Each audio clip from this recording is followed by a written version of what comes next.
Yes, guys, it's another episode of Fight Talk Live. It's Danny Glover. It's Base the Kid. You know where it is. How you doing this evening, man? Yo, what's going on, people? What's going on? Myself and Mr. DG himself, Danny Glover, aka. I won't call him the Great because I don't want to get his head any bigger than it already is. But yeah, no, we here. Shout out to October Red. She is actually celebrating with family today, so many happy returns to her and the family. So yeah, it's us two for today, but she will be back next week, and she is quite excited to do so. But before we get to that, so this one ultimately it was a bit impromptu, like we didn't 100% schedule it, but there was enough on this weekend that we felt it was necessary to talk about. And in sort of true fashion, and myself who likes to do a lot of the captions, I called this one I was ultimately like hard prospects. And the main thing of that is just due to there was a lot of prospects on different cards, some to varying degrees of success than others. Some got thrown in the deep end, some sank, some swam. Um, but everyone learned and probably learned something valuable. So we'll get into that in a little bit. But yeah, Danny, how you been? Yeah, man, I've been good, working a lot of hours this week, so a bit tired, like leg wise, but other than that, yeah, it's been all right, Good week of boxing, for where it is, domestic, um, and as you said, prospects. It's a good title. So yeah, I think this was a good reason for us to do the live, man, and Fair also dues. quite a bit of news throughout the week as we've seen as well. I'll tell you what. Before we even get into like all of the prospects and even the championship bouts that we had, let's just go through some of that news throughout the week, which you've got a bit more of insight on than I have for some of it because I've been keeping very low key. But yeah, let the people know what's taking your eye. Yeah. So what's taken my eye in particular, a few things.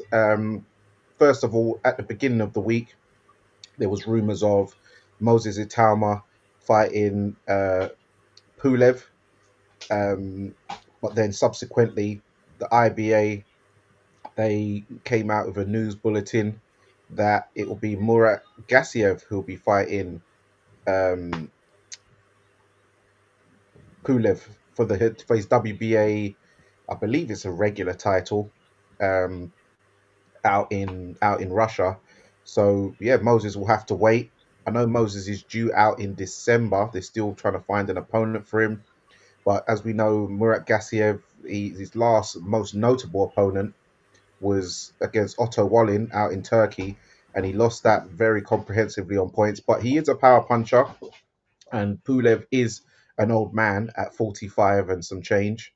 Um, so yeah, that's an interesting one for sure. What's your have you did you manage to catch any of that? Yeah, I noticed it. Obviously, I don't know the full rulings of how they've come around to the decision, but the first part of that, which I kind of noticed, was that obviously Michael Hunter is now out of the contention for the actual fight for the regular title.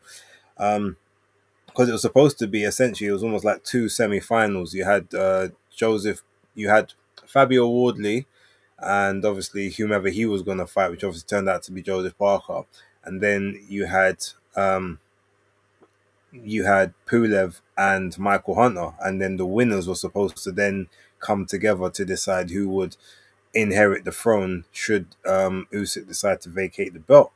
Don't know how that's all kind of played out now, and how that sort of become as is. But then we heard about Moses Atuma taking on Pulev for that regular title for that spot. To possibly get the crack afterwards in the consolidation bout.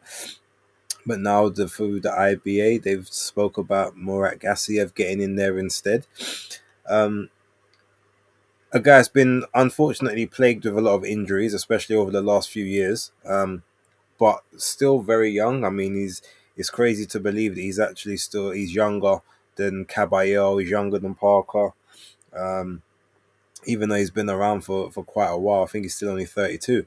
So if he can get the sort of the injury stuff out of the way, then he's definitely got some interesting prospects um, coming up. So yeah, I mean, look, Moses has got to wait, but that's fine. Moses needs other he needs other opportunities, and he needs sort of more fights. He needs more development fights, which I know we say, if you're good enough, you're old enough, and all of that. But I definitely feel that we do need at least a couple fights against some stiff opposition that will definitely either be able to take him the rounds or be able to um, tough it out in sort of the first half of the fight, and then sort of make him have to think about things and put him into a little bit of trouble in the second half of bouts, to see how he manages that. Because the first couple of times we saw it, especially the Doboshenko fight, he looked a little he looked a little bit forlorn of ideas. So he's obviously come on a lot since then, leaps and bounds, but it would be good just to sort of get a gauge before we keep him at the world level right now. Since the Mike Tyson thing's over, there's no rush for that. But yeah, Gassiev and Pulev, I'm not gonna lie, yes, Pulev's got a great jab, but outside of that, there's nothing else that he does that's special, and I think Gassiev would even walk through the jab, and all he's got to do is land once, and it will be an issue. Pulev can't box and move, so he's gonna try roughhouse tactics, and that's not really gonna benefit him against someone like Gassiev. But I'll definitely watch it. Yeah, but I agree with you what you're saying about the Moses Itorma thing. A lot of people, but what do you know what it is? I think people want him to go against people like Sanchez and these type of guys in bad faith. It's because what it is, some people are just bad vibes in boxing, and they want to have a reason. So they say, oh, because he's turned down the Sanchez fight. Oh, you've turned down Sanchez. Who are you going to fight next? You need to step it up. When if he loses, oh, who was the matchmaker? Why did Frank frame in early? Da, da, da, da. So you're damned if you do, you're damned if you don't. You don't go in against someone like Sanchez with the limited experience you've got. Remember, people thinking about Frank Sanchez's fight against Ajit Caballero, but this is a man who still holds a victory over F.A. Ajagba, who really, in my opinion, beat what's his name? This Martin Bakoli Martin McCauley. last time out. So this is a very capable and competent man with Cuban skills. Remember, Moses Atoma, for all his greatness and prosperous looking future, he didn't actually enter the senior ABAs. He did, junior ABAs and the equivalent of NABC type stuff.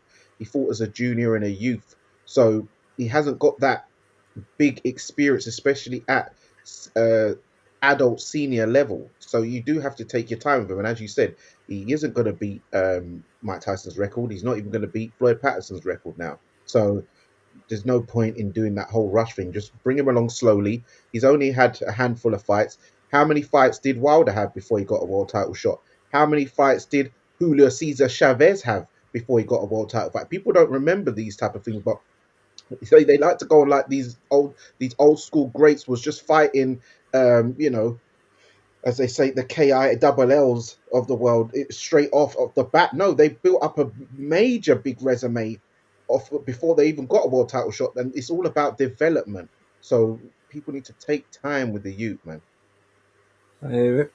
All right. Any other business before we get to what's been going on the weekend?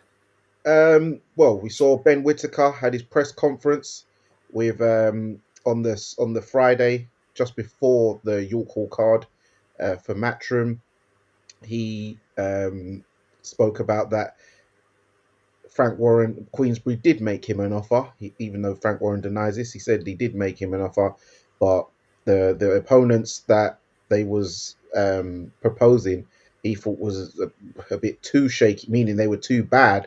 Whereas Warren said that Whitaker's opponents he wanted was too light. So either way, I don't know. But either way, for them to discuss opponents too good or too bad, there obviously was some kind of discussion had. So I do probably believe Ben Whitaker that there was an offer made, but who knows about the opponent selection. I think that maybe the Warren's right on the opponents, maybe not being up to scratch, but I do believe Whitaker in that an offer was made. But he did a good press conference, all that showmanship. Some people got upset that he said he's going to beat Gavazi. What's it? Turn him into a German doner German kebab. doner kebab. Some people was getting very in their feelings, like saying if it was the other way round, that all hell would break loose. Well, not Um, really, because what you're gonna turn him into a British pie? I know that's what I said. If he said what if he said he's going to turn him into a an English, I don't know, an English muffin, or what do they call it? Tea and scones, tea and biscuits. Americans say that about British fighters all the time. Or at best, he could have said he's going to turn him into a Jamaican patty. No one's going to get upset about that.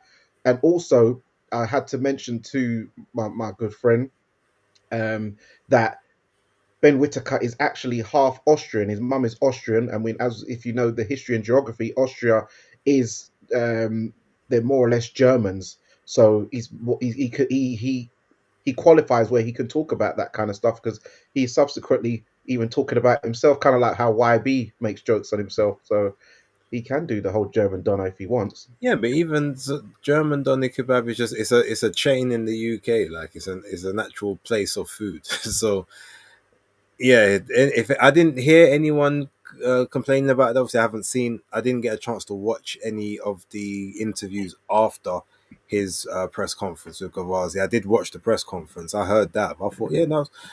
Like I said, it's a chain in the UK. Like it's a chain of stores. Actually, I think it's globally. So it's not, you know, talking about someone's like nationality is never really an that's not ever a sore spot. Obviously there's a difference between a lot of people don't seem to understand the difference between nationality and ethnicity, race, or no, on another slightly different spectrum, color and stuff like that. So they're all different things. It's very funny because actually no, you know what? Let me not get into it here because I don't want to potentially demonetize anyone's channels. But yeah, like I said, there's a lot of difference between ethnicity, culture, like sort of cultural, uh, like I said, nationality, and they're all very different stuff. So yeah, but look, is um, I've not seen Benjamin Gavazi fight, but the one thing I will say is while I don't necessarily care about box rec rankings as such, a lot of the people that we were asking Ben Whitaker to fight, if I remember correctly, this guy is actually ranked higher than a lot of them on BoxRec at present.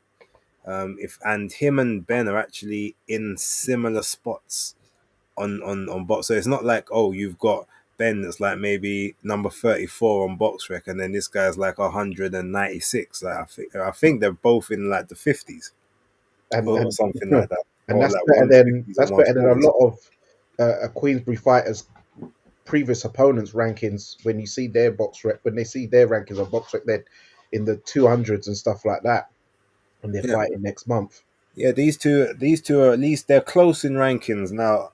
Obviously, that doesn't mean that they're close in talent. It doesn't mean that the fight will even be competitive. But from that sense, there is a silver title on the line. I'm not going to judge it too harshly. I more want to see the performance, um, and just see what he's kind of been learning with Andy Lee since the Liam Cameron rematch. Um, but yeah, they said that the plan is he's going to be out at least 4 times by the end of 2026. So I'm not mad with this quote unquote introductory fight. If it ends up being that, and then you get a nice little 3 times in 2026 for the rest of the year, yeah, no issue on that one with me. Uh, and it's customary. How many times does someone get signed and then the first fight that they have is like it's a killer, or it's one of the top guys in the division, or it's for a major title? That only ever really happens at the championship level, and it's usually they're only signing them to make that one particular fight. So Mm-hmm. as much as Yeah, there are obviously maybe other people we would like to see. I'm pretty sure that that can end up being the next fight or the fight after that, especially if he's going to be active. Because that's the one. If he's only going to have one fight a year, then cool, I can understand criticism. But from we've been told 4 fights, obviously not accounting for any potential injury that might occur, which hopefully does not happen. But yeah, I haven't got an issue with it. Yeah, neither have I. And you're spot on about that. When people get signed, when Fury came back and signed up with Queensbury, did he just get thrown in with Wilder? No, he didn't. He had a couple of soft touches before it. That's just how you don't just throw in your signing straight off the bat and get no, you don't get nothing recuperated at all. You just literally gambling 50-50, rolling the dice, which is the buzzword of boxing these days. But that's what it is. This is to showcase him on the zone. This is his this is his showcase on the zone, and the next year they'll put him in tougher fights. As I've seen a list of names being mentioned for him to fight after, but this is the introductory. He's a big commodity, big talent. You've had the big promo, and you want him to style and profile and get the viewing numbers up. So yeah, I have no problem with this fight. Cool. Also, I guess we get the rematch to Cameron Vong and Gavin Gwynn. What's your initial thoughts on that one? Because that first fight was a little bit of a again hard prospects in boxing. Well, I'm looking forward to this fight because I wanted this fight to be on the same bill as Bilal Fawaz and Junaid Boston, because I thought they could have labeled it unfinished business, because I was at that fight with Gavin Gwynn and Cameron Vong. That was in Birmingham on the Sonny Edwards and Galal Yafai card, and I thought Gavin Gwynn won very, like, hands down. I thought he won hands down. I think even Eddie Hearn got in the ring and said that he's said he's got to run it back also. Um, I think Cameron Vong has changed trainers, I believe. So we'll see if there's any improvement there. Gavin Gwynn, he is an older gentleman. Um, so maybe Vong might tactically be a bit better this time, but I do believe that Gwynn should have got the verdict the first time round. But it's a good fight. I think, even though I predicted that Bilal Fawaz would beat Janaid Boston in the rematch, which he did. I think Cameron Vong, maybe this time, will probably get the verdict again, but actually legitly, I just have a feeling Gwyn might have slowed down because he's been inactive. But this is what they do. They do things like this to try and help propel the younger prospect with the bigger shelf life. Okay, I hear it. I hear it. All right, so I'm trying to think. Should we do this in terms of chronological order, or should we do this in terms of interest generated over the weekend? Because they're definitely not the same thing. Yeah, there's definitely well, if it's interest generated, there's only one place we can start, really. All right, go for it. Start there. Well, I saw in the comment section early doors. This is how I think we both can agree that this is where the interest generated was, where we had Leighton versus Juarez, in it was in America, right? Yeah, it was on the Texas card and the MVP card. Yeah, but it was in the prelims. So shout out to um, Base Stradamus, who messaged me early hours of the morning whilst I was on shift, and I said I'll watch it later when I get in. And someone else mentioned it, and then that reminded me when I did get them. I was like, oh, okay, let's see what this is all about. And then lo and behold, good grief, Tony Pugilist. I know you're into your old fights, but come on, brother.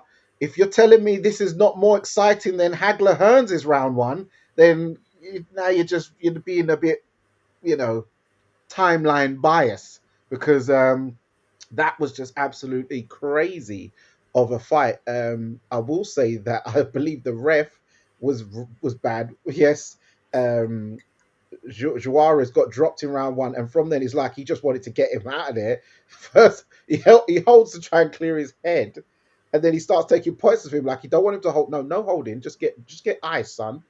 And lo and behold, persistence beat the resistance of Leighton, where he managed to drop him in that round one, and then yeah, he just turned the tide. And I'll let you finish the rest, off base man, because that was just what berserk. Yeah, so I was watching. So I was watching the prelims, and I was in the gym at this point.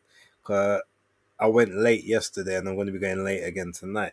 But so I'm in there, I'm watching it, and I'm hearing the commentary talk about Sebastian Juarez, like one of the top prospects in the states at the moment, and like they're like the world's his oyster, and I'm hearing like Nonito Donaire and stuff, and I'm like okay, cool. So let me take a look at this guy, and but then Nonito said, yeah, he's got this little bad habit though of dropping his left hand when he steps in, and if he's not careful, that could be his undoing.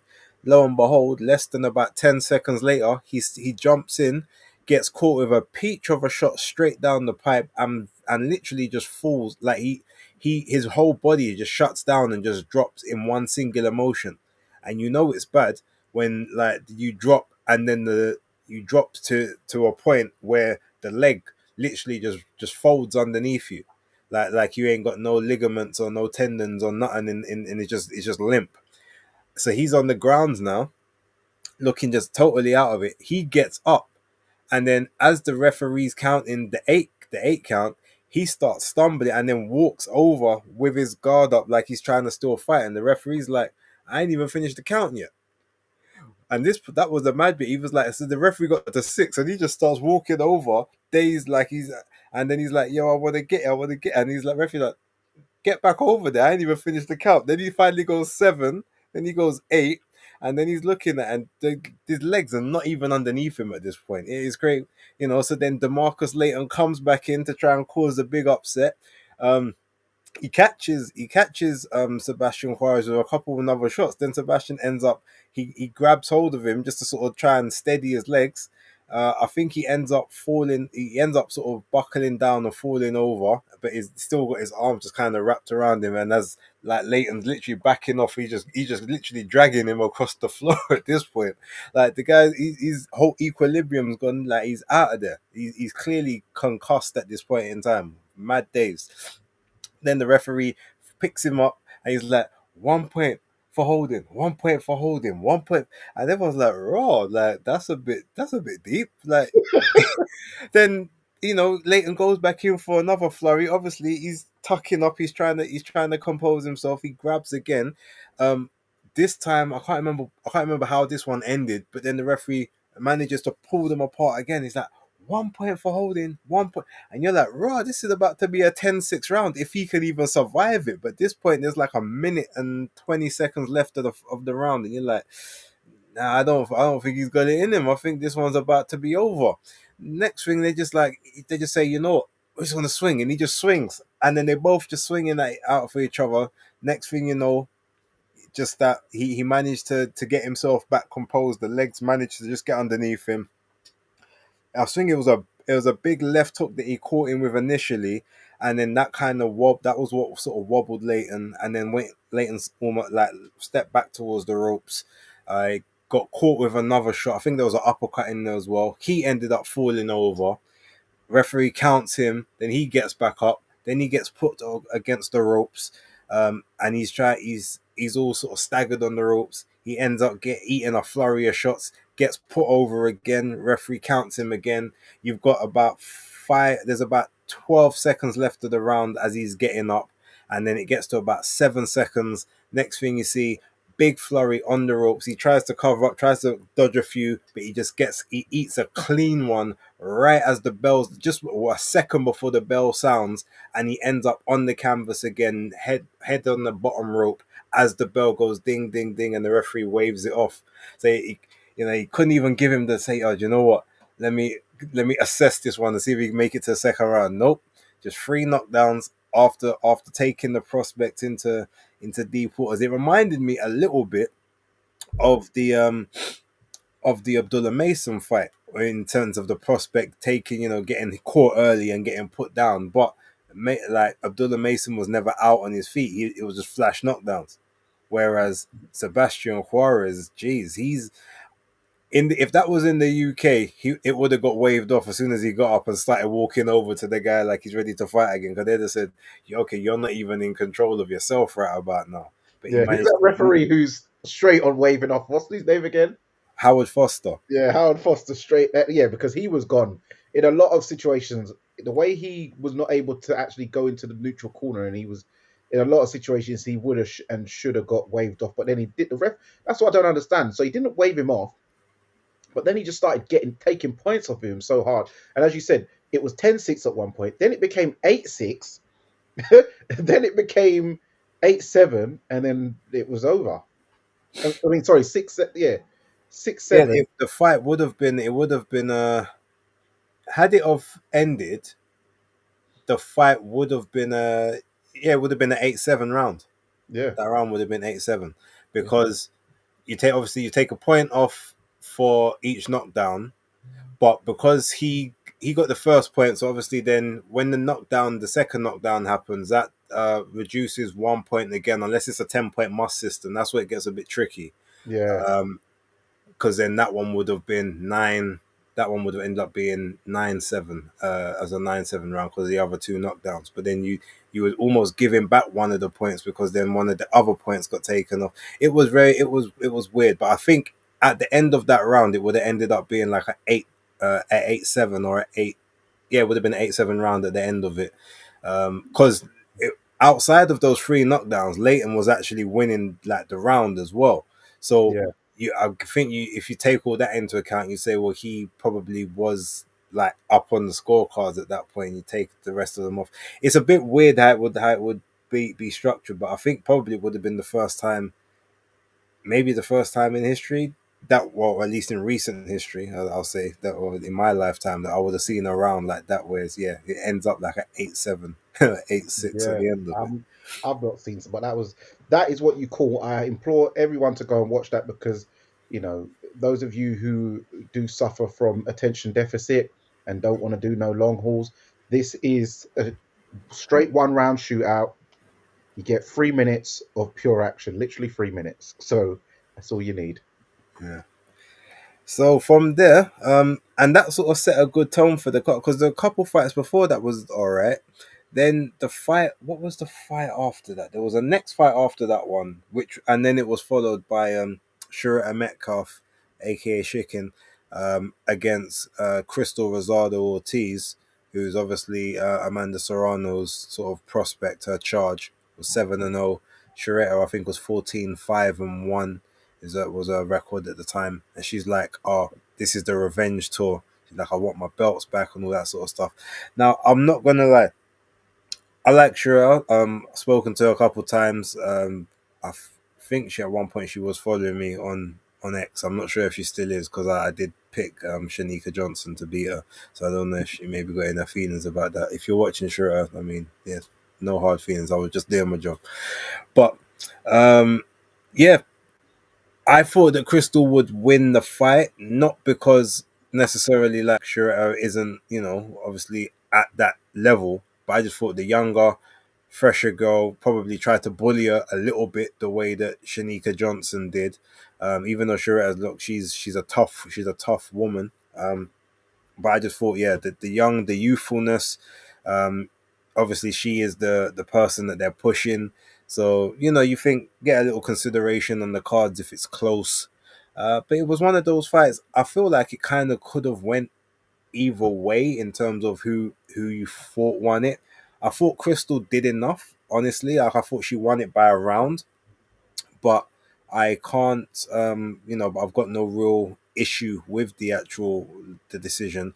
I was a bit surprised by some of the scorecards, so, because they had Shura and Metcalf like winning pretty wide, and I was like, raw. I think one of them was like 70. I think there was one that was 77, 75,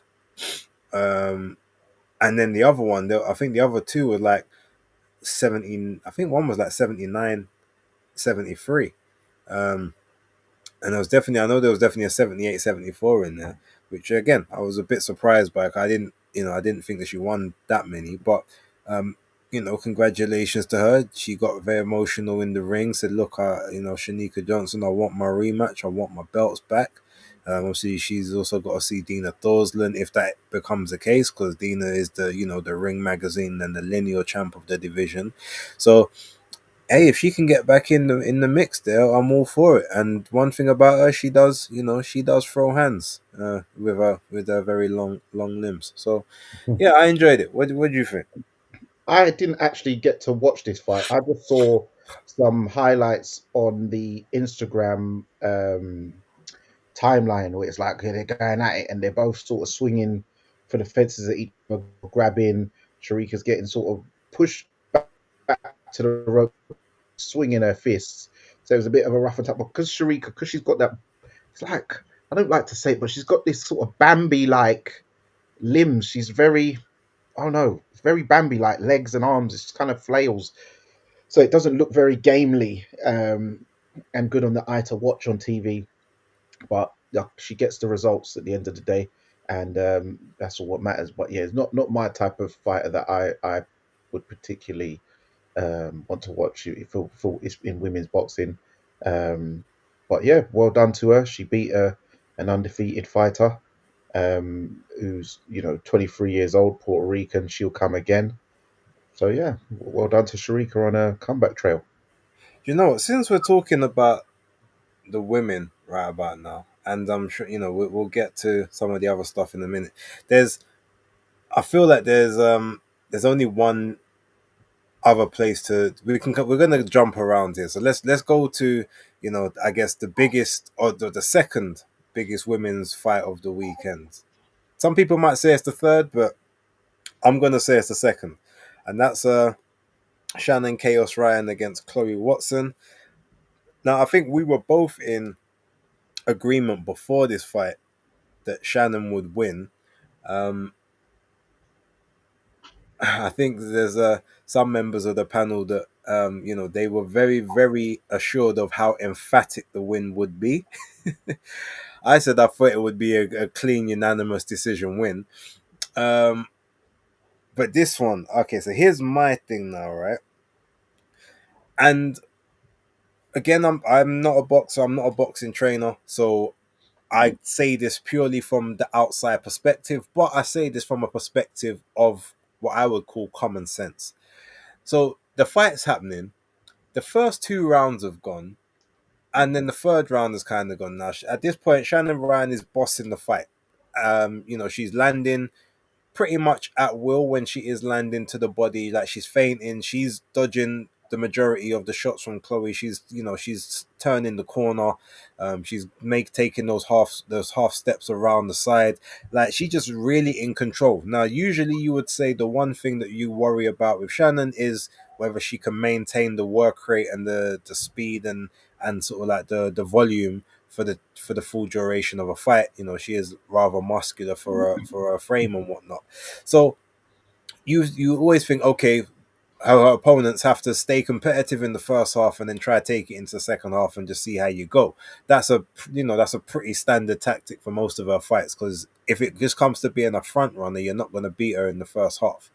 But you've got your opponent now. Chloe Watson, at this point, as far as I'm concerned, is clearly she's 2 rounds down. Third round comes and they have a nasty head clash where I think Shannon accidentally headbutts her in the eye.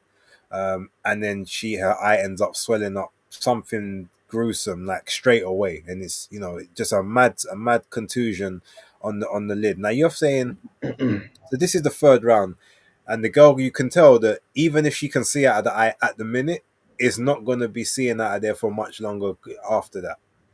So why in the world would you, as a corner, after the referees come over and ask you, can she see, and the doctors come in, you say, oh, we're going to give it one more round? Why? Because everyone knows if the fight don't make 4 rounds, the completion of 4 rounds, it ends up going to a technical draw, or in some cases, depending on what's happened, a no contest. And at the very least, you can save yourself from a defeat. Now, at that point, with an eye looking like that, with her not being a puncher, like that's one thing that no one has ever said. Oh, she's got power. She's more about the boxing skills. So if she's 4 rounds down, or even 3 rounds down at this point, with one eye, what reasonable evidence do you have from any of her previous bouts that's going to suggest to you that she's going to be able to make a comeback and win the next 6 or 7 rounds with one eye?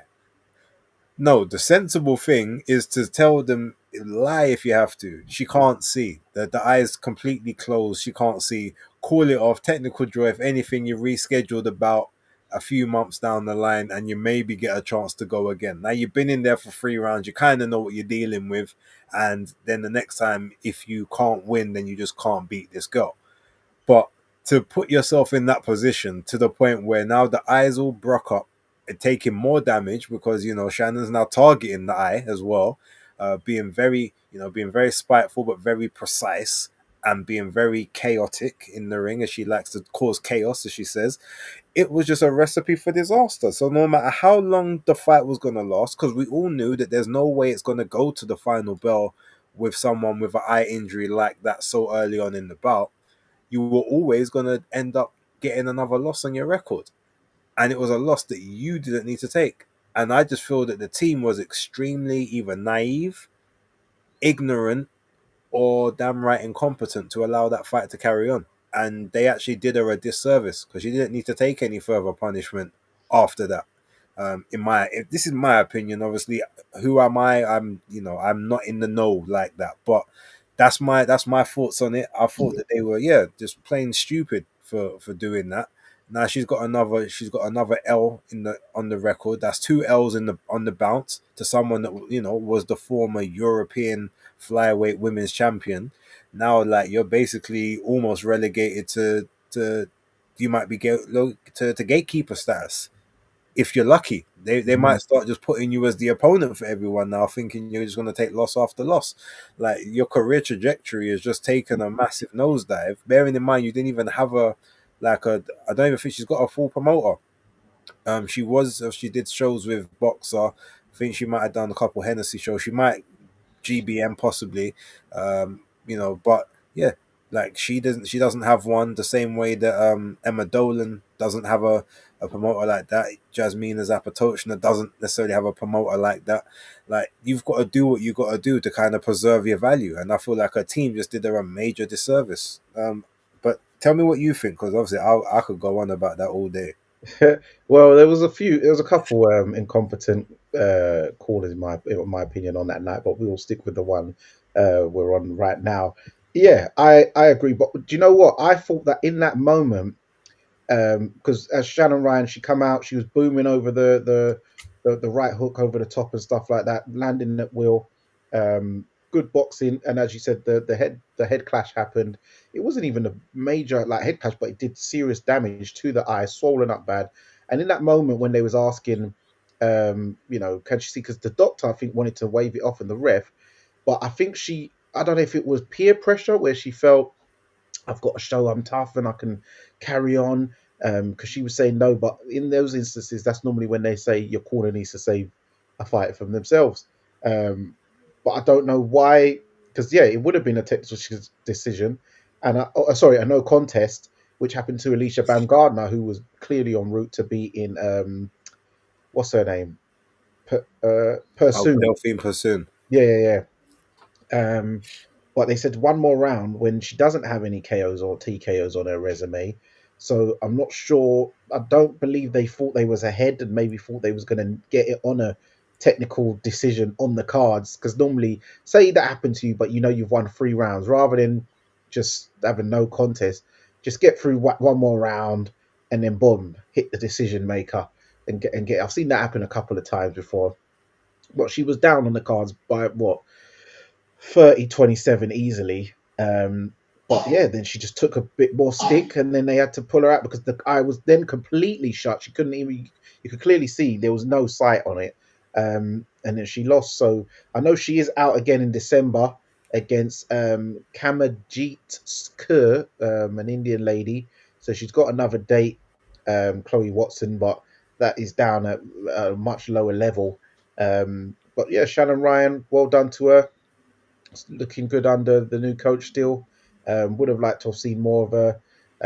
I'm sure there's some new supporters and fans on Twitex who would have liked to have seen more of her also, because I see they was getting really excited at her face off and weigh-in and stuff. And mate, if they were getting that excited because she was tracksuited up, if they saw some of her old weigh-ins, they'd have, I don't know, who knows what would have been happening. They would have been probably paying subscription money. Who knows? But Well, if you remember, like I was one of the first. I did ask her back in the day, first interview, about whether or not she would consider doing like the OnlyFans subscription, or does she feel that it still kind of got the negative stigma? Because I was asking her about that, and I remember she was like, I respect all the people that sort of have sort of done the partnership and stuff, but for me, just with how my brand is and sort of just the connotation you kind of immediately associate the platform with, I just don't think it'd be right for me. But that was like 2 3 years ago. Some of mm, them are making big coins on there, and they're not obviously showing anything that probably isn't already on their Instagram or their other social medias. So maybe she should think about that. She definitely would be one of the people I reckon that they would look at and say she's got the following to make it viable. Obviously, nothing but class content, like the behind the scenes stuff with the training and all of that.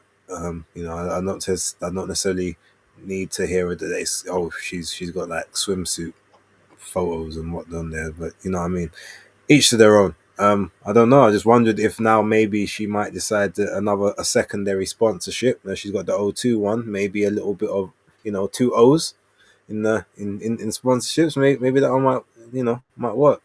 yeah, positive. She could definitely make some good money off of it. Obviously, nothing, you know, all that kind of debauchery type of stuff. But she could wear some of her, former weigh-in stuff or whatever, as you said, behind the scenes content. Because I think even a couple of boxers have got only for like male ones, and they're just showing training footage and stuff like that. Literally, it's just like hitting the Yeah. pads and special stuff, and maybe them at home drinking tea and making their meal preps and whatever. Some people are really interested in that type of stuff, so Yeah. maybe she could. But yeah, good. I see she has got the O2 one, but that's obviously due to she used to work for the O2 originally, the phone shop. So that's good that they've got behind her and stuff like that, and that partnership is, she served you guys, so you're repaying the, back. So that's good to see. But yeah, well done to her. She's won the IBF intercontinental or international Nice. champion Intercontinental. intercontinental championship. Eddie Hearn saying he wants to put her in a world title fight because he doesn't feel there's much difference between this level and the world championship level. And yeah, I believe she should go for it. There's not much more she can do. She last time out we saw her at York Hall, me and you, on the top tier event where she did get a stoppage. So yeah, she can move on to a bigger card for a world title fight, and yeah, I think she's ready for it.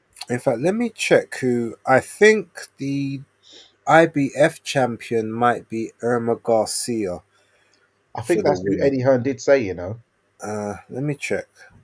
It's well, there's there's Super. Hiruta. Yeah, no, Irma Garcia. I thought so. Yeah, because Mizuki Hiruta's WBO. The WBA is oh, I can't remember her name off the top of my head, but Irma Ashley Garcia is Gonzalez, Marlon no, Ashley Esparza, Gonzalez is WBC. Marlon Um, Esparza, who?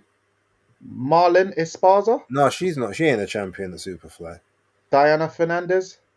No, no, no. I'll find out. But anyway, so her and Irma Garcia, I feel like would be.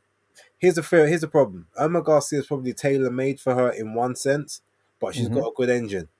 And again, if Shannon has to work and then work at a pace that she isn't setting herself and gets the chance to dictate stuff, that might be where the problem comes in. Um, Mm. But she is 44 years old. But yeah, She But is a hey, I mean, southpaw as well with a lot of experience. yeah, you'd be surprised, especially in sort of the women's in them smaller weights. A lot of them older women are the ones that are holding the divisions down. So Yeah, I see a couple of weeks ago there was a woman in no, sorry, it was the Danish woman, the sister. Danish. Yeah, Dina Forsland's the only Danish woman. or is she Norwegian? Oh, you talking about Cecilia Breckhouse? Yeah, yeah, yeah. Uh, Yeah, she was yeah, she's in her 40s and oh, she Jasmine Artiga. That's the WBA champion. Okay. Now, you know what? Shannon will beat her. I okay. remember. Oh, yes. Oh, she is super. I thought she was flyweight. No, no, yeah. Okay. Uh, yes. Shannon will beat Jasmine. Jasmine's not terrible, but she's not good. She's got a power. I'll give her that. She's got a good punch on her, but she got gifted a title. I don't know if you saw her title fight against I think the lady's name was some. I think it was something Rodriguez. Uh oh, let me hold on a second. No, Regina Chavez Okay. was, yeah, and she won it on a majority decision. When I tell you, like, that was one of the biggest robberies I've seen. Like, to the Mm, point where I'm talking, the girl won like 9 rounds to 1, if that. okay. And somehow Jasmine Artiga got given, but it was only because, yeah, but her, who's and I'm getting totally off topic, but Liana Cruz was gunning for us. Like, okay, I want that belt, because she was supposed to be the one to get the title shot initially, and somehow Jasmine ended up getting put in the position, even though I think Liana was like number 1 in the rankings and Jasmine was like number 5 or number 6. So she was not happy. She's like, yeah, I Okay. want to get that, but she also wants her own belt, and I think then she wants to try to do a unification with her afterwards. But anyway, that's yeah, getting off on a bit of a tangent there, but that fight still makes me angry when I think about it. Mm. I'm gonna share it to you one day. Actually, it's Okay, yeah, yeah, it's share it, man. I'll definitely check it out. But yeah, no, so there's two title opportunities there. Yeah, I think just go for it. You're young enough, and yeah, you done enough. So Cool. yeah, Um, Sticking with that one real quick. Look, a few words. Our girl, well, I guess maybe October's girl, seeing that she's actually been able to speak to her a couple of times. Miss Tia May Ayton, 19, 3 wins, 3 knockouts. Is this the new sort of the new crop of the, the women's code? Women that actually get knockouts on a regular, not just maybe here and there. I don't know if there's any other. Um, I don't think there's any other female at the minute that's got 100% KO ratio. Um, no, I know she said that she don't think anyone's done that. I didn't check, but the only person I could think of who possibly could have done that was Savannah Marshall because she was, she was known to blast out a lot of women. Um, but yeah, Tia, very good prospect.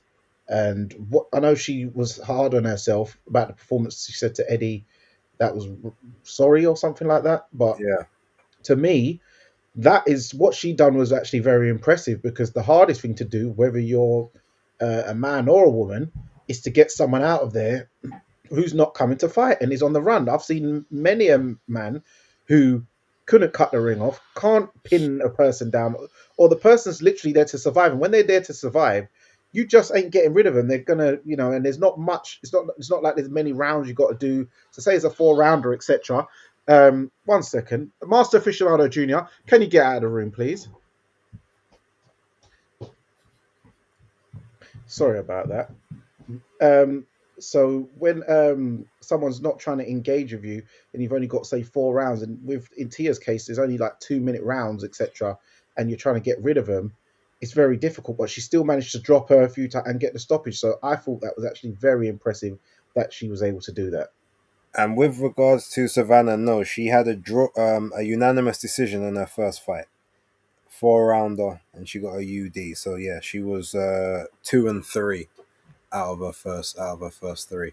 So yes, I believe she is the only one, and I believe she's probably the only one with 100% KO ratio right now.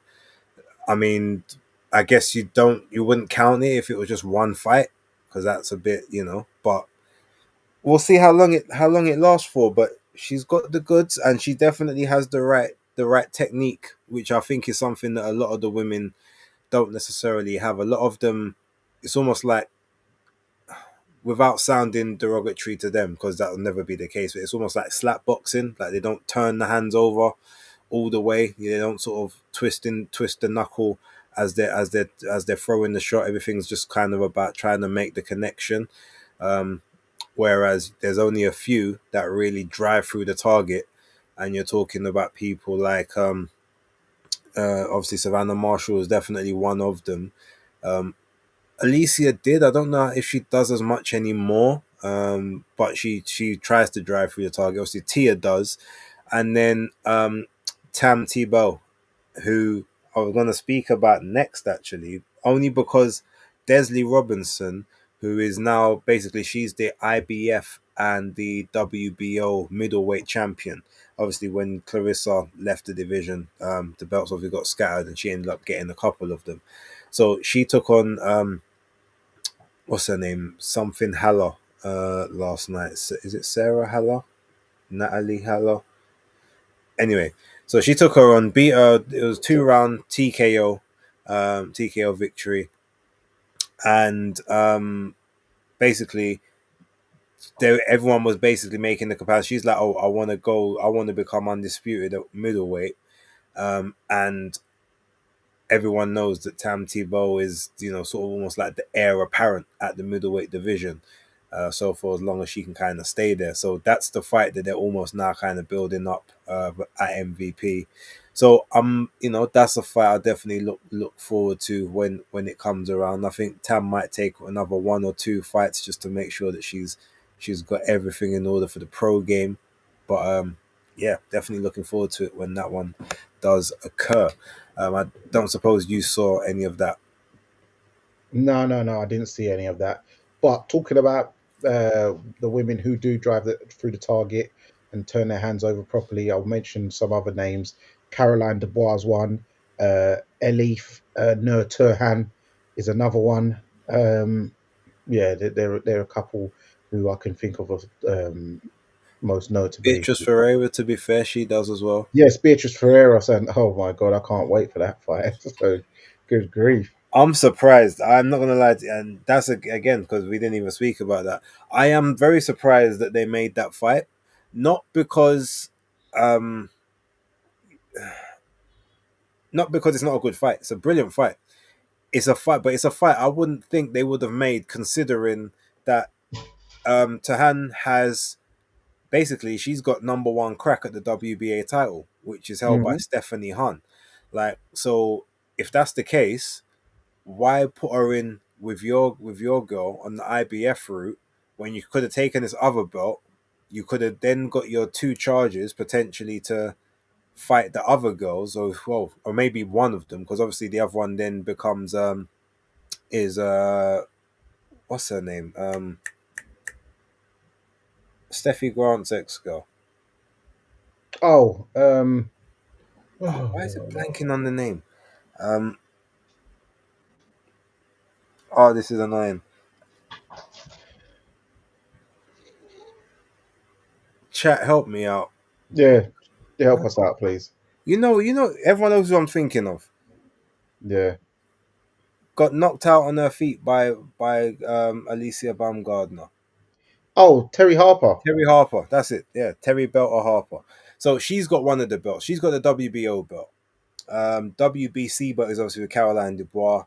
WBA is with Stephanie Hahn, and then the IBF um, is with Beatrice Ferreira. So to me, it would have made a lot more sense to, put her on the WBA route. She's number one in line. You get MVP to put that fight on. Then you can possibly do the unification between the two, or you get one of them to try and go for either Terry's belt or Caroline's belt, and then you sort of you try and build that fight into possibly an undisputed if you can get there. But Hmm. whereas you've got your sort of like one of your best prospects in the women's game fighting arguably one of the best champions down at those weights. That's not to say that you can, that if any one of them takes a loss, that's it. But you know, I just thought that the route would have made more sense to go another to go another route. And obviously, Beatrice doesn't mind; she just wants to defend her belt. But I know she wants the unifications, so that's why I was really surprised that they made that fight. Um, but that being said, that definitely could be a don't blink moment because both women have got the power, and if anything, Turhan has not just got the power, she's got the she's got the delivery mechanism as well, which sometimes Beatrice doesn't necessarily have. Um, I'm looking forward to it, but like I said, it, it almost what that one almost feels like. And I'm gonna say this, and I could be totally wrong, so it's a full disclaimer. This is just a thought and a theory. I'm not saying it's as gospel, but it's almost like Matchroom are very much out of the women's game, apart from whomever they think that they can make big money with. So obviously Tia in the future could definitely be that, especially if the knockout streaks continue, because that's something that's going to be a commodity in itself. And she's young, she can get more confident on the mic and all of that stuff later on. And also, she does the rapping from time to time as well. So Oh, they, does she? yeah, oh yeah, you need to. She's actually pretty decent. She can't Okay. write her own lyrics, but she can deliver other lyrics. Like she's even said, "Look, yeah, I can't write my own rhymes, but like and if someone writes it for me, I spit it." So, Okay. um, but yeah, so you kind of got her, but Beatrice, I mean, the last three fights that she's had has been on other people's cards.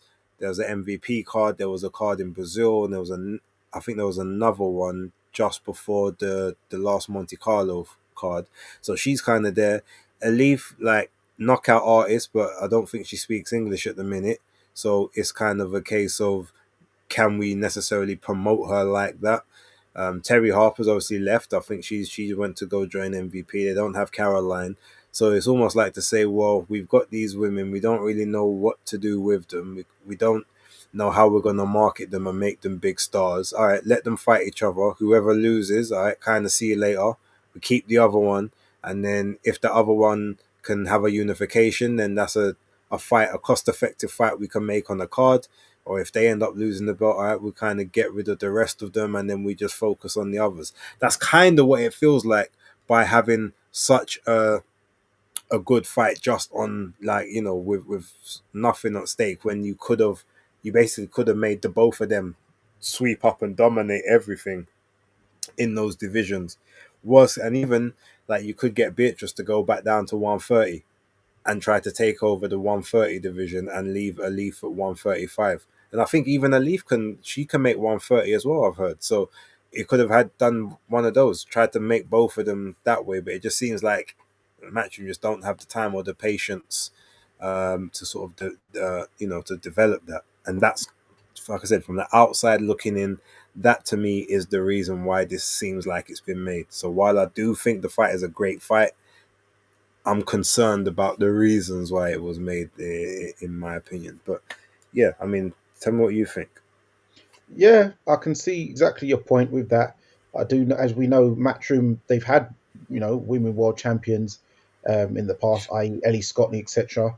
And they said, we can't really do much else for you. And this is a British woman um, who they've decided to let go to MVP. So maybe they just feel like they just fulfilling obligations contractually, and then they'll let them go elsewhere. But in the meantime, they'll just put them in the biggest, hardest fights possible, because this could have gone on a different card, much more eyes on it. But maybe if it is a main event type thing, that we, it might do well with their respective nations tuning in, etc.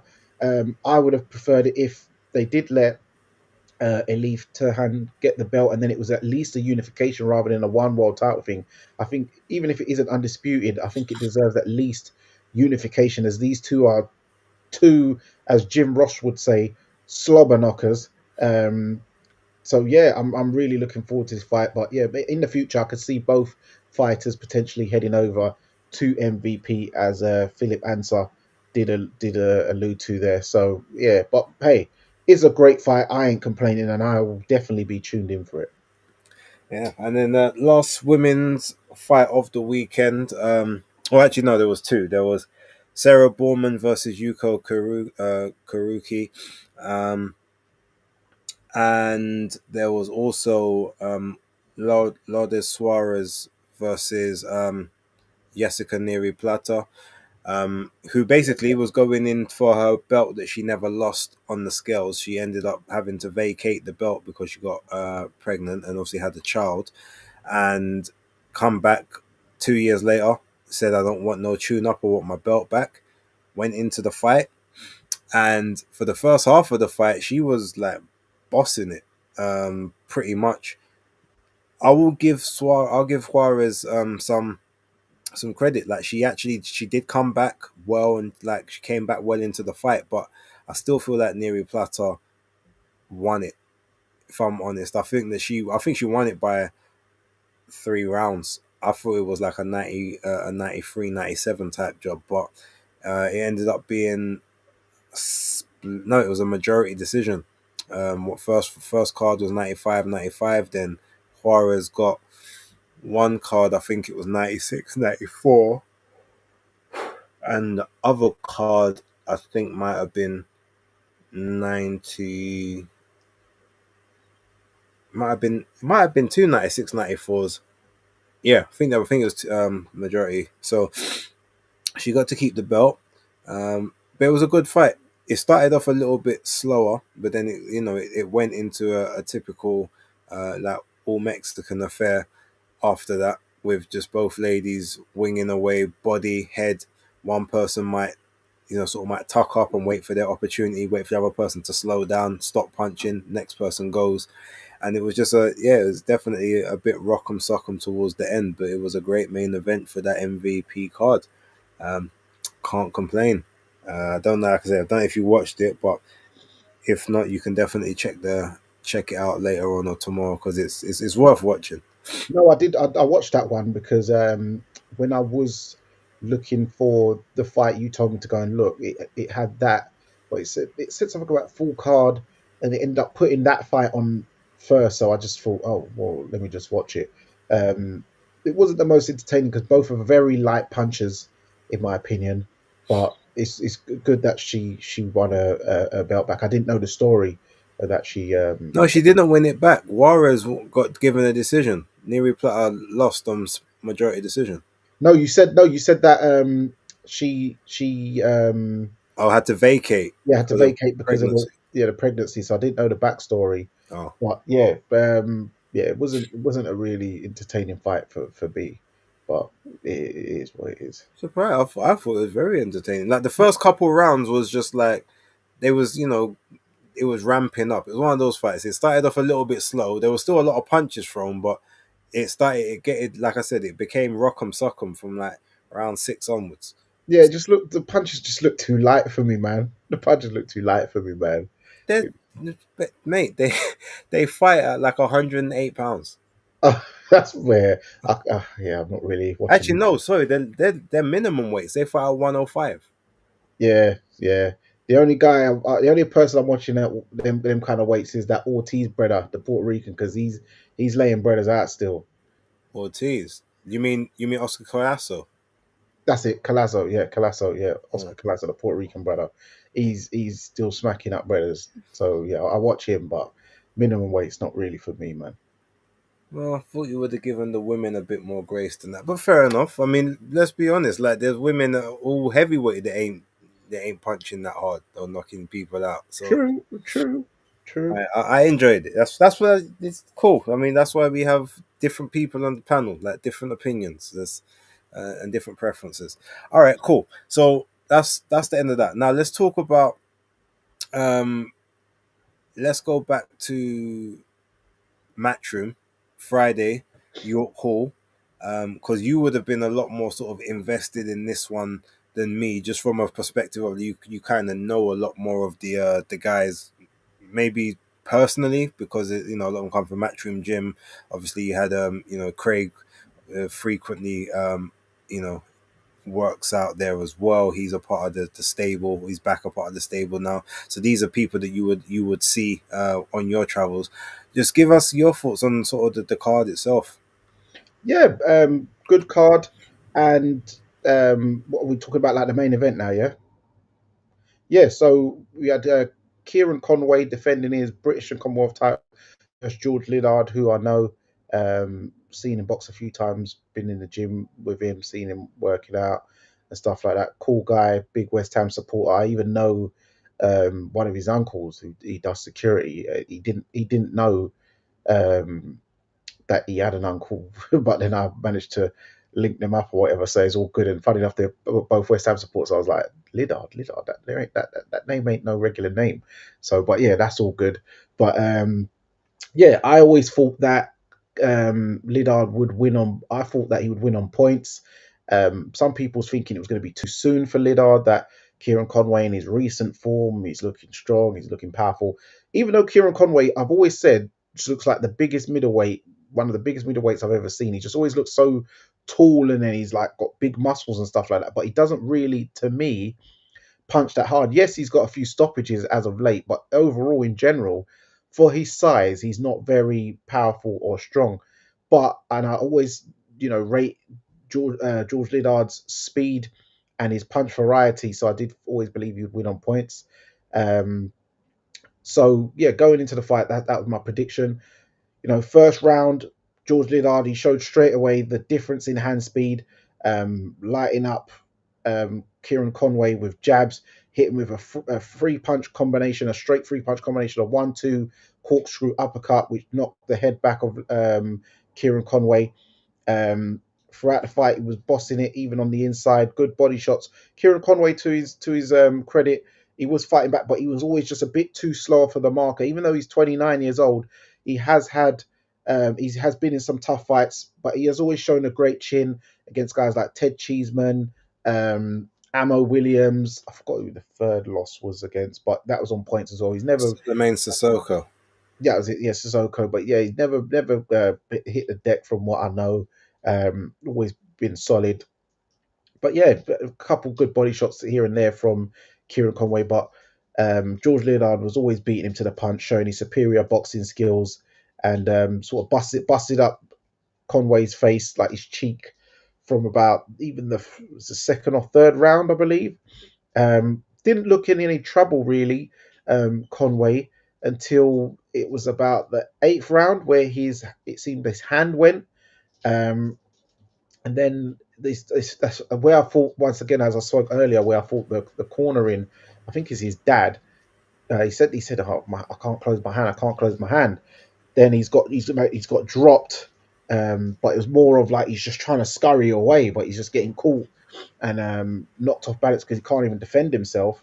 Then it seemed like his shoulder went, because then he's like jumping up and down, but his arm, and he can't actually use the hand properly. He's just holding it out and then just trying to wing in a backhand right hook, which someone must have messaged Tony or John Ryder or somebody in the crowd to tell the corner, listen, he's got one arm now. So George then just started punching on him at will, and then he still sent him out for another round again into, and then round 10, he just started getting clapped over the top. Just in the end, they had to pull the fight, man, because it was just getting silly. But I just thought it was bad cornering from Kieran Conway. He took two unnecessary beatings for 2 rounds that he didn't really need to take. But yeah, valiant effort. But George Lidard got the stoppage, which I didn't think he would get, even though it was under different circumstances than it would have normally been. Had the injury not occurred, I think it would have went 2 points, as I would have predicted, because he was well ahead in front. Well, yeah, well done to George Lillard. I think he's the youngest middleweight British and Commonwealth champion. So good stuff. The Billericay bomber. Eddie Hearn will be happy because he's from around his way. Very confident young man. Him and Jimmy Sains, they're very good prospects, in my opinion, in the middleweight division. Um, Uh, I'll leave what I'm going to say. But yeah, Jimmy Sain's another good performance of the night as well in his English title victory over a guy I don't remember. I must have seen him fight before, but I don't remember. Troy Coleman. Yeah, Troy Coleman. But I remember you doing a breakdown on your basis picks, saying it was his last shot, sort of at the big time for his level, shall we say? Mm. Um, but yeah, Jimmy Sain's another one who is I really rate him. No, um with the Liddard and Conway fight, obviously I did pick Kieran Conway. I did think it would be slightly too soon for Liddard, and mainly because I thought that even though like Conway's not like the biggest puncher, but because he's so physically imposing, I just thought like he would, do one of those wear him down, kind of break his heart type jobs throughout the course of the fight. Um, and to his credit, even though he was losing like the majority of the rounds early, from sort of around 5, 6 onwards, he was actually getting back into it. And where George Liddard was actually slow, you could see that he was visibly starting to kind of slow down from where he was, and he was now kind of looking for more select punches rather than the volume that he had been sort of throwing prior. Conway sort of stayed in that same pace. So he felt like, okay, yeah, he's taken a bit of damage, but if he could start just chipping away, he might be able to turn this one around.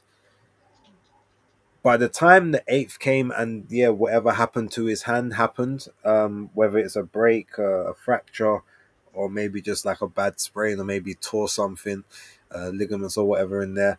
Um, I slightly disagree with you with regards to the like the corner not stopping it. Like I can see why you say it, and obviously it's a case of protecting for another day, etc. But like to him, that's the British and the Commonwealth. That's a level that he's probably imagined his whole like this is probably it for me. Like I'm not about to just let these belts go. Plus, he's never been stopped before, so I feel like they're looking at it and saying, "Well, you got to the 10th, or you got like to ninth. You got sort of the 10th coming now.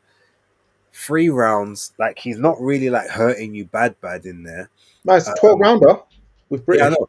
Yeah. No, what I'm saying is like he's got to that round, and they're like, okay, well, you've never been stopped before. You kind of got to this round. Yeah, there's 3 rounds more to go. We know you can't use both the hands properly, but just kind of try to be busy with one and use that to set up the other hand, and maybe you might be able to catch him. Ultimately, your belts are on the line here, and your no KO loss streak. Because ultimately, that's one he's gonna say. Well, I've never been stopped. I lost a couple of fights, but no one's ever put me down. No one's ever stopped me. That's what some of these guys will cling on to as like sort of the last vestige of power that they have. And I can see why they've immediately just said, "All right, you know what? Let's try and get through it because we think that you can." But unfortunately, it's just a case that once, as you said, once George actually found out or properly understood that, oh, this guy's hurt, the energy that he lost in those earlier rounds came back. And that I think that's something that just naturally happens. Like when you find out that someone's hurt, or you find out that they're in a more compromised state than you, it just allows you to find some energy reserves from a place that you didn't think you had. And then he started battling again like it was the first 2 or 3 rounds. And yeah, at that pace, with that level of pressure and the incapacity that he had to use both, sort of both of his arms at that time, including what you believed also could have possibly been like a shoulder injury as well, which seems to have taken place. Yeah, that's when it became okay, writing on the wall. Then he gets knocked down, obviously into the ropes, and then he's on full survival mode. Man's down there trying to drop it like it's hot, drop it down, that kind of stuff to get away from the shots. But Getting his eagle on. yeah, but George said, the eagle is not landing here. Like, get up. So yeah, look, big performance by George Liddard. As I said, I thought it might be a bit too soon. Prove me wrong. Not only did he prove me wrong, it was a great performance. He done something no one else has ever done, even people that I consider to be actually better boxers or athletes than him at present. Yes, okay, you could say that they fought a younger version of Conway, but I definitely do feel like he fought the best version. He fought the version of Conway that actually believes in himself. So for him to do what he's done, he's not just one of the lads anymore. Not just one of the, oh, that's the Essex lot, the Eddie likes. No, he's got that potential. So let's see where we can get to. But it was a great performance. Yeah, Oh, and yeah, in terms of Jimmy Sains and Troy Coleman, I thought Sains would win comfortably on points as well. He done me one better, fourth round KO. Um, he's also another really good talent. Um, I mean, I find it funny that they keep trying to put the two of them together in a match, even though they're both in the same gym and they're not quite at the same level. But Eddie was quite clear there. Well, look, it's that's a that's a gym thing that we weren't not really going to get involved in that one. But they're kind of a couple steps away from each other, and I'm sure that their paths will divert.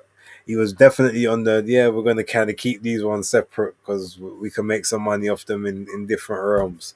Um, but yeah, will that fight happen in the future? Possibly, but I reckon more chance one of them will end up moving up before that occurs. I can't see both of them staying there long term. yeah, yeah. That's what I believe. But if they do stay at the same division, unless one of them moves gyms, then the fight won't happen. I don't believe. Yeah, the only time I've ever remember two people from the same gym fighting each other and still being in the same gym was Danny Jacobs and Sergey Derevyanchenko. Were they under the same coach as well, though? Yeah, Oh wow. because what basically happened is when the fight got ordered, um, oh, what's his name?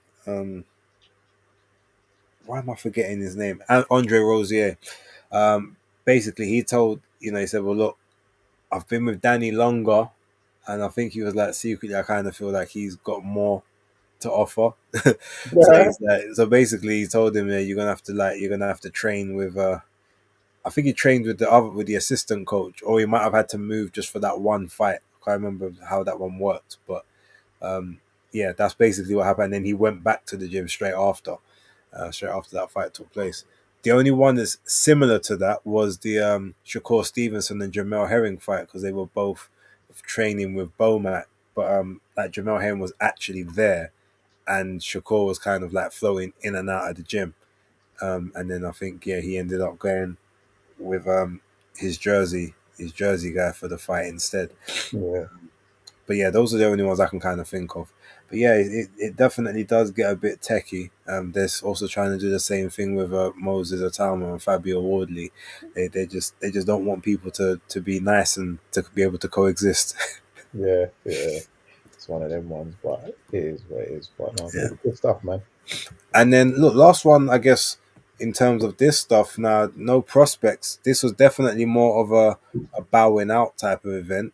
You had Danny Garcia against Danny Gonzalez in his.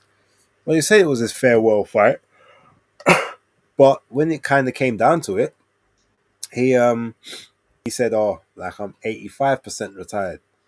So he's left a little gap open for maybe one last big payday. But there was a lot of I know Teofimo Lopez was doing commentary there. I know a lot of the Brooklyn guys was there because they had it in the Barclays, but it Yeah. was weird because apart from Chris Colbert, like all of them are from Philly. Like Danny Garcia, Gabe Rosado, Joey DeVaco, I think was also on the card, and a couple others. So it's like, well, it's a Philly guy saying his farewells and all of that. Like, why are you having the fight in Brooklyn? When like you have it in Philly, chances are you probably get more people to come. They ain't got to travel, even though Philly's not that far away, but it's still a journey. Like they ain't got to travel. You have it kind of on the ends. It's probably be cheaper to have it in Philadelphia than New York.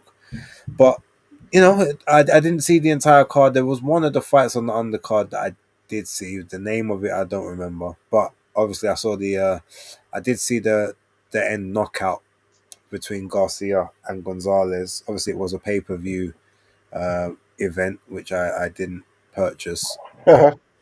I saw the first. The thing is, I saw the first half on. I think it was on YouTube. Someone was streaming. I think they were streaming the free portion, and then by the time it went to that the pay per view bit, I think the stream cut off, and I said, "Okay, cool, I'm going to my bed." But I mean, shout out to everyone that was obviously there. Danny Garcia, you know, the customary left hook is his favorite punch did the damage. Round 4, and Gonzalez was unable to continue. Yeah, and he's like I said, he's left the door open ajar for a potential return to the ring, but he says 85% retired now. That was the farewell fight to the game. Any thoughts for yourself on just maybe Garcia as a whole rather than the actual fight itself? Well, yeah, Danny Garcia, great champion, had a great career. I first heard of him when he fought my sponsor, Ashley Fearfane. He got a decision over him, even though I felt that Ashley won the fight on points. I do implore people to check it out on YouTube in case you think I'm just doing brethren bias. Check out the fight. But yeah, then for most people, he burst onto the scene when he fought Amir Khan and hit him with he was losing the fight, similar to how Canelo was losing the fight. Um, but yeah, he hit him with that trademark left hook, and yeah, that we saw what happened from there. Um, in the Barclays Centre, good way for him to finish his career with that trademark left hook. Reminded me of when he was in the Barclays Centre and he slapped down Rod Salka in vicious fashion in the second round there. So yeah, but yeah, we star studied. I saw Willie the Kid there in attendance for the fight. Yeah, Danny Garcia fought the who's who. He's fought Keith Thurman, Zab Judah. I believe he fought. Did he fight Mateus? I think he did. Um, he fought Ivan Redcat. Yeah, Keith Thurman, as I said. Paulie Malignaggi, Lamont Peterson. Yeah, he did fight Matisse. I was right. Eric Morales, but no, I'm not going to give you credit for that. Kendall Holt is a good victory as well. So yeah, man, he's a great champion. At 140 and 147 he was decent. I know obviously his last fight against Lara, where he got taken out, but to me he is past his best. He has been very inactive. He did suffer the curse of I know Bates is going to be smiling at this one, the PBC contract, where they pay you to live a great lifestyle, but you don't really actually spend much time fighting. And I do know a few people who do know Danny Garcia or not necessarily know him. They know of him, but they're in the scene, the nightclub scene. And when they told me that whenever they go to a nightclub in various cities, he's normally there. He likes to party. I don't know if he's a big drinker, but he definitely likes to have late nights. To say he likes late nights. He likes to party. He likes to dance and have a good time. And those things take its toll on you because you can't burn the candle at both ends. But he's had a great career. He's made great money. He's got a good family. His dad was another one of those crazy dads, but he does have his best interests at heart. His dad's got an interview where he's now blaming the PBC for his son's uh, downfall.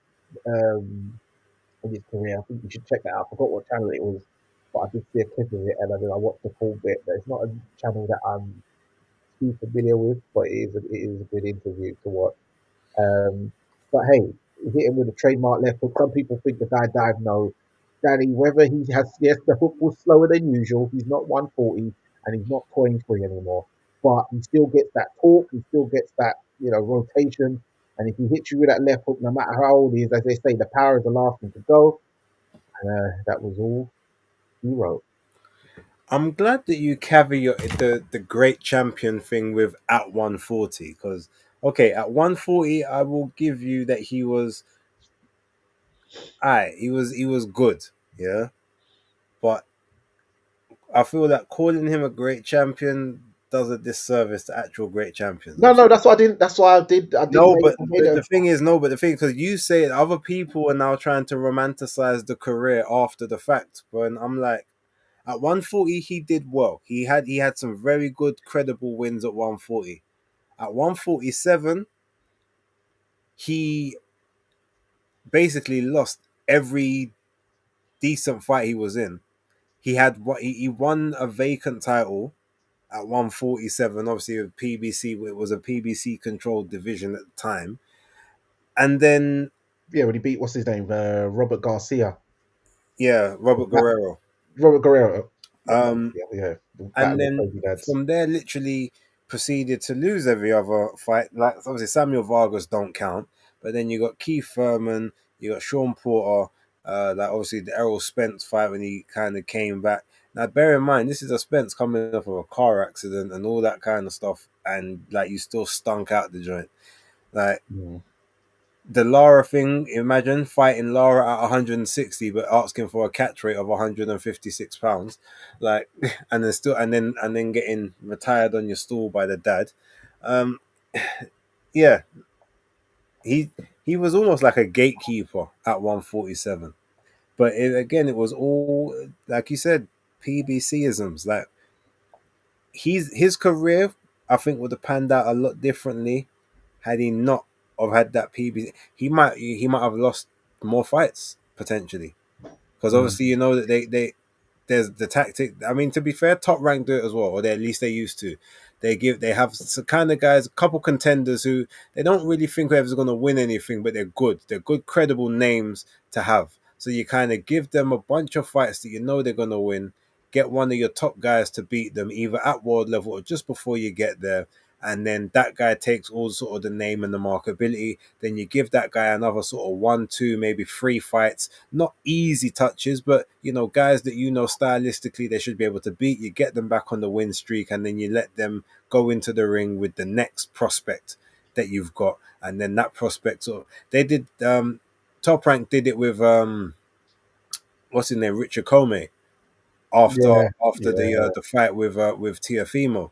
They obviously they got the belt from him, and then after that he would have fights. He would win these fights. Then you put him in with another big guy, and then he end up losing that one. Then a couple wins, then a loss, and yeah, they just kind of have that feeder system. But it was just a lot more blatant, I feel, with PBC, especially back like we're talking 2017, 2018, 2019, when they was really sort of in their prime existence. So, but yeah, now obviously his dad saying what he's saying is funny because a bunch of people on the they be on the talking on the socials. Oh, well, I never heard anyone complain about Al not paying them or whatever. And I was like, oh well, I heard Deontay Wilder say that he owed money. I've heard Adrian Broner says he's owed money. Now we've got Garcia Senior talking about he's gonna talk the things soon because we was loyal without a contract and all these kind of stuff. So I'm like, all right, well, now whether they're talking about money or whether they're talking about activity, that's something different. But we all heard about PBC and their stipends. And man, them Mm. getting given allowance like monthly, like it's a job. You getting your monthly wages, and you do what you want to do with the wages after. So yeah, I don't know. We will see, man. But yeah, that's why I did put him. I did make a conscious effort to say at 140 because 147, no, not really the thing. His last win of any real note was against Jose Benavides, but that's not really something to really write home about. But yeah, man, good fighter, um, and made yeah had a made a career out of it, and made a good honest living. Yeah, all right. So I think that's pretty much everything. There ain't nothing else we've got to address from this week or this weekend, have we? Not that I know of, but I will answer this question quickly from Skyliner. Question for Dan: Does Spider Richards go for the payday and call out Ben Whitaker, or carry on down the long road for the world title? Um, I'd say he's going for the long road for the world title. If you're talking about those two options, payday for Whitaker, I'm not sure how much of a payday that would be because Craig has had some very good paydays in his time. So Not Hold sure. on. Let me play advocate for that one. Not angel or devil, but probably what he might mean is that at this stage, because we don't know where Craig is in terms of is he going to be able to get those title shots. Maybe they mean that the most money he can make, like right now, outside of fighting one of the champions, might be to fight Ben Whitaker. So he probably isn't talking about in terms of his just career, but just in terms of his prospects now. Oh, okay. Well, I don't know. I have to get Craig on the channel to ask him. But yeah, Craig he's got his fight locked in now. It will be announced soon, hopefully next week.